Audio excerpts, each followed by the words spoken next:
This is the lecture 9, and in this chapter of the textbook, we will talk about uh, various kinds of pricing relationships for options. So this is a switch gear from the previous chapters. We are now back to the options, and for this part, we are dealing with basically option pricings and some related decisions about the price. Okay, so the first part is actually a easy review. It's the put call parity. Again, recall that for put call parity, it's for European options, and the put option and the call option have the same strike price and the same time to expiration. So in that case, right, you have a long call and a short put, or say the difference between the call premium and the put premium is the present value of the difference between the forward price and the strike price. Remember, the premiums on the options, they are present values, current value, okay, value at time zero. Forward price and the strike price, these two, they are future values. So when you link the premium to the forward price and the strike price, you have to take the discount, have to make these future values present value. What the put call parity is saying is that, well, when you have a long call plus a short put with the same strike price, it's basically a synthetic forward contract with a forward price at X, the strike price. And this position's value is the present value of the difference between the two forward prices. One is what's available in the market forward price, and the other is what's embedded in the synthetic forward, the strike price. Okay, those are two forward prices. So if the forward price is higher than the strike price, it means this is a very good deal. You pay much less than the market price. When the good deal is so good, right, you have to pay it upfront because you pay less in the back end when the forward contract expires, right? In the market price, you pay the forward price F0T, but in your synthetic forward, you pay X. Let's say F0T is 110 and your X is 100. So basically, you know for sure upfront you will make $10 here in the synthetic forward. And for that making money, synthetic forward, you need to pay up. So the call option premium is higher than the put option premium. And that difference, as the put call parity is showing, should be the present value of that $10.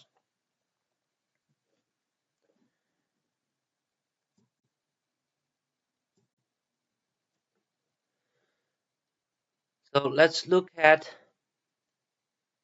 the parity for options on stocks. It will have some variations because of the dividends paid to the underlying stocks.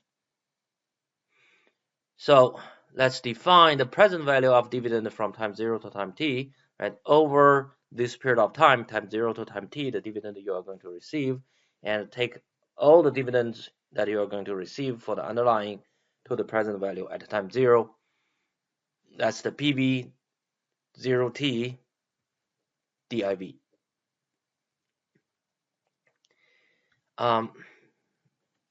If we define that present value, the put call parity will incorporate the present value of the dividend into the underlying price. The underlying price minus the present value of the dividend, and then minus the present value of the strike price. Now what we have done is basically we made the present value explicit, right? The present value of the forward price is just the current spot price, and then present value for the strike price is just discounted strike price.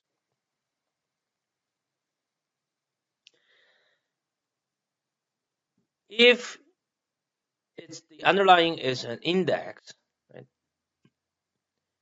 we can use the continuous discounting expression for the so-called tailed amount. Right? That's again, simply taking out the present value of the dividend from the underlying. The point here is that assume each option, right, it's on one unit of the underlying. And then, or say the option price is quoted per share, right?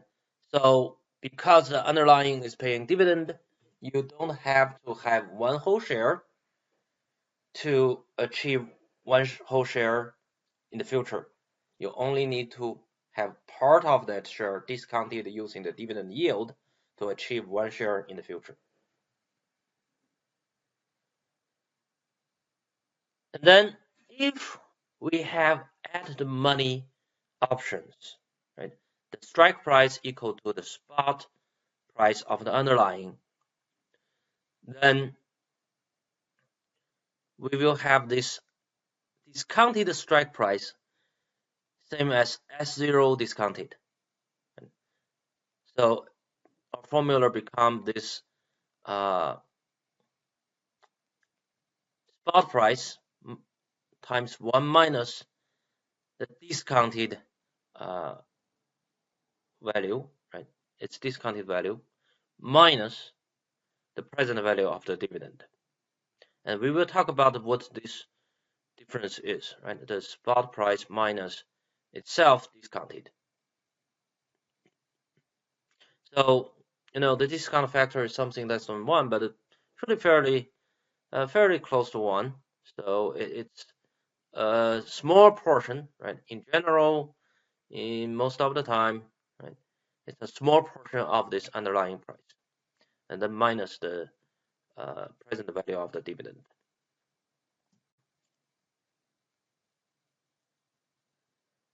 All right, using this PutCall parity, we can have some conclusions. Okay.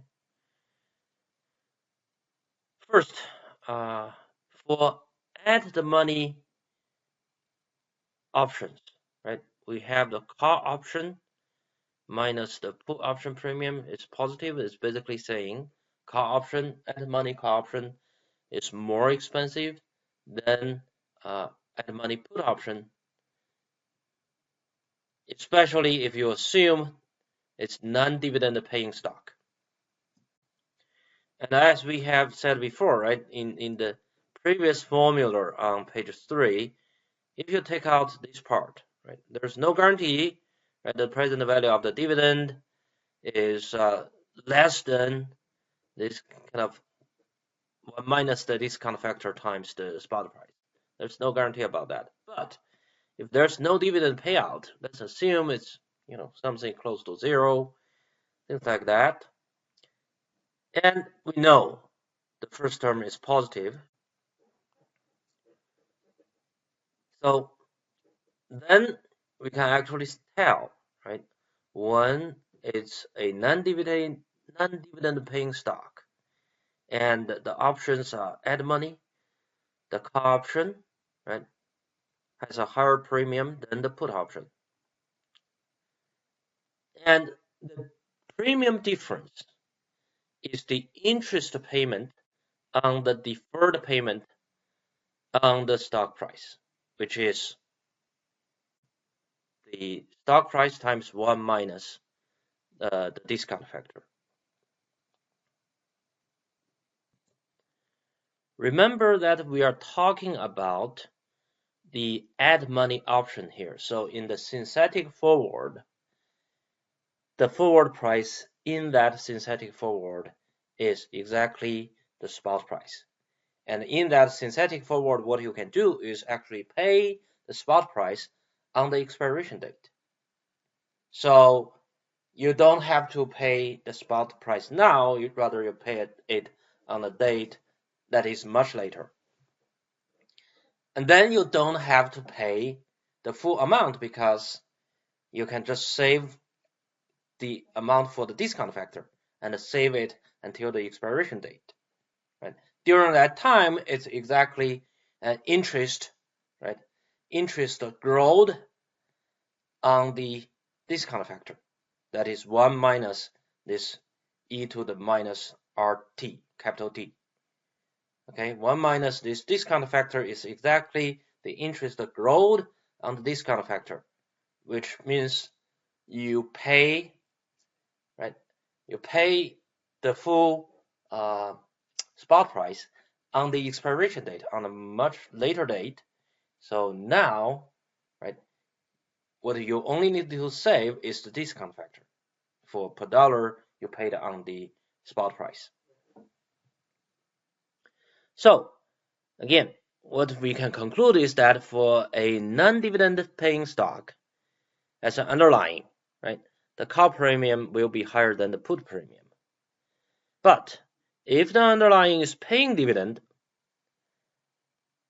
then the present value of the dividend will lower the value of the call option. Particularly if the present value of the dividend is higher than that interest payment on the deferred payment on the stock price. Okay, if that is the case, in other words, in the previous slide, right, if the second term here is higher than the first term, right, the present value of the dividend is larger than the interest earned on the deferred payment of the stock price, then the call option premium will be less than the put option premium.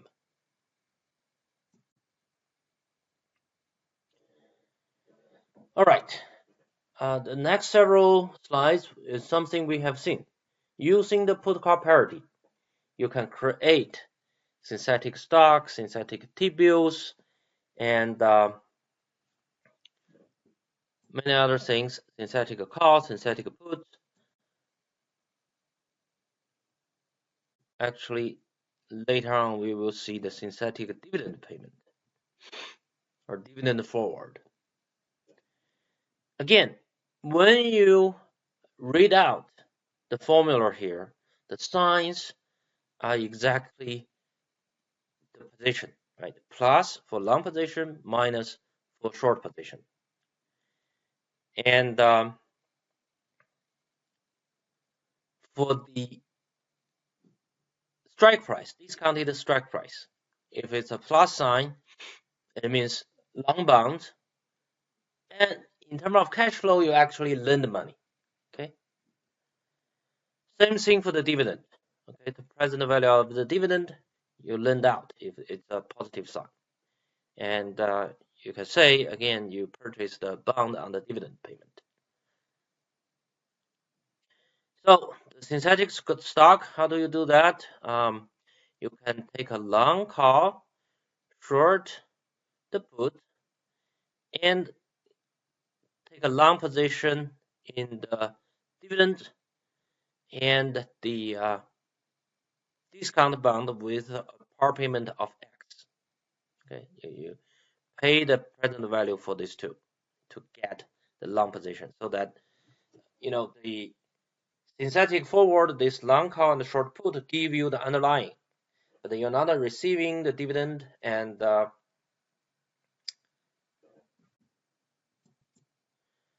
you're not paying the spot price here, right? This is only a forward, so the discounted strike price need to be paid now. Okay, for synthetic T-bills, right, what do we have?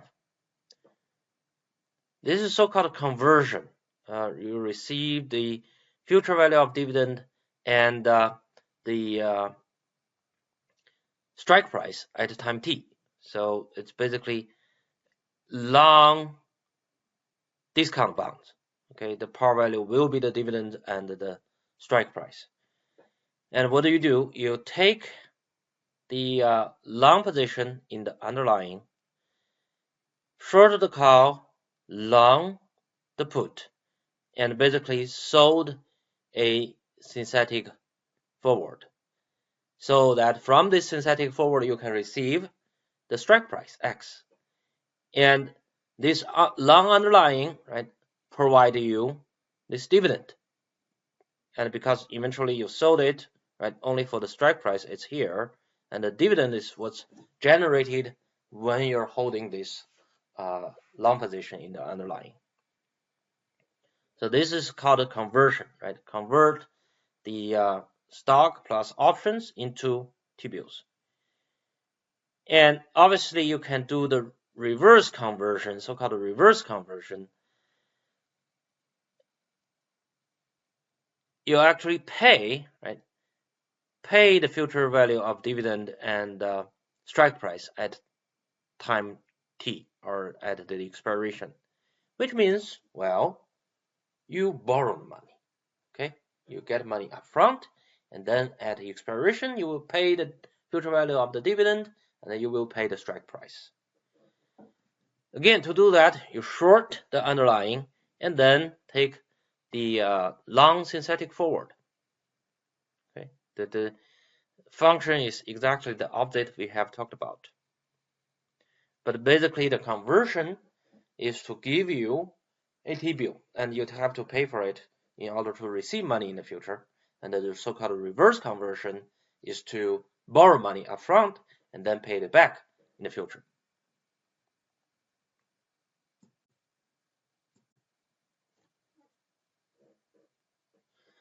Synthetic calls and synthetic puts. Hopefully, this has been familiar for us. Synthetic call is what you pay for the long underlying, right? And then short T-bills on the dividend and on the strike price, and take a long put. So it's basically leveraged purchase, right? You sold, right, short T-bills. You sold T-bills. You borrow money up front and paid for the long position, and you have a put option to protect the downside of the long position in the underlying. The result is that you actually have a call payoff structure. For the synthetic put, well, what do we do? We sell the underlying, take a long call, and because we have sold the underlying, there's proceeds, we lend the proceeds out for the present value of the dividend and the present value of the strike price. Right? So we have something guaranteed paid back, and we have the downside exposure, upside also provided by the call option, right? The upside provided by the call option to cancel the downside, so that you have a kind of out of the money portion for the put, and the downside in the underlying provide the upside for this put option. Okay, so that's the synthetic put.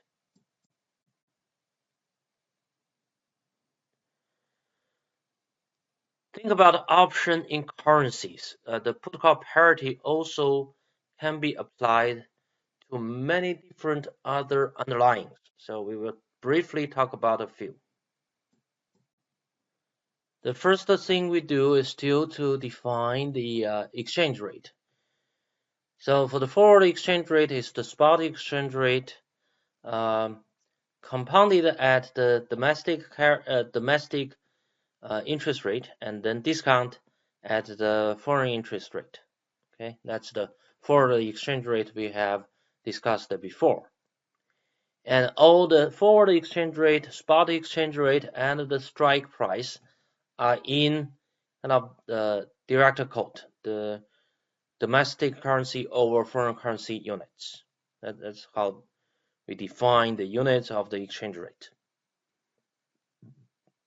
So the put call parity here is this call premium minus the put premium at the strike exchange rate equals the present value, right, of the difference between the forward exchange rate and the strike exchange rate. If we take the present value out of the parentheses, right, you kind of discount the forward exchange rate with domestic interest rate, right, get rid of this. So you're actually discounting the spot exchange rate with the foreign interest rate. And then we are discounting the strike price or the strike exchange rate with the domestic interest rate. So this side we are actually saying, the first term is still that forward exchange rate. It's just in its present value form. So it's a loan lent out at the spot exchange rate to earn the foreign interest rate. Okay, that's sort of the asset. And then the liability side is to borrow. It's basically you borrow the present value of the strike exchange rate at the domestic interest rate. So you can view these two as again, this can be a long bond and this can be a short bond. One is the first term can be viewed as loan lent out, and the second term is a loan that is borrowed. So in this way we can express this put call parity for foreign exchange. Okay, look at bond price. Still, we have the present value of the difference between the forward price on the bond and the strike price here. Now, what's the present value of the forward price on the bond? It will be the present value of the bond, all cash flow bond price, okay, minus the present value of its coupon payment. So basically the same thing as the underlying stock minus the present value of its dividend payout. So here is just the bond price minus the present value of the coupon payout. Okay, so that's the put call parity for bonds. And finally, remember I have said we can have this dividend forward contract. Because in the put call parity, you can express the present value of the dividend is basically a discount bound on the dividend as the long underlying, and this long put short call is what a short synthetic forward, right? Short synthetic forward. Again, you kind of have the long but sold it. And this short synthetic forward, if it pays anything, and right, remember this premium present value, so it has some cash flow for time zero. Either pay something or pay something to the short side, right? Or it can be a negative value. That's also fine. This really depends on the strike price. And to get this long position in the underlying, you will borrow this discount bound with a part of the strike price. So this basically means what you have this long underlying, you sold it out through the short synthetic forward, and you paid it through a loan, right? Basically, you locked in the payment to the underlying for the dividends, and you will receive these dividends. So that's the present value of the dividend. To make it a dividend forward contract, we just need to take the present value into the future value, right? Take the future value on every term above. Right? The first three terms are present value, so we compounded the risk-free rate. The last term has been discounted, so we just take it to the strike price, which is a future value. So you can have this dividend forward contract priced, right? The forward price on the dividend can be set. And once the forward price can be set, you can actually have a sequence of forward contract, and then that give you a swap. So you can have a swap rate calculated, or say a swap price calculated on a dividend swap contract.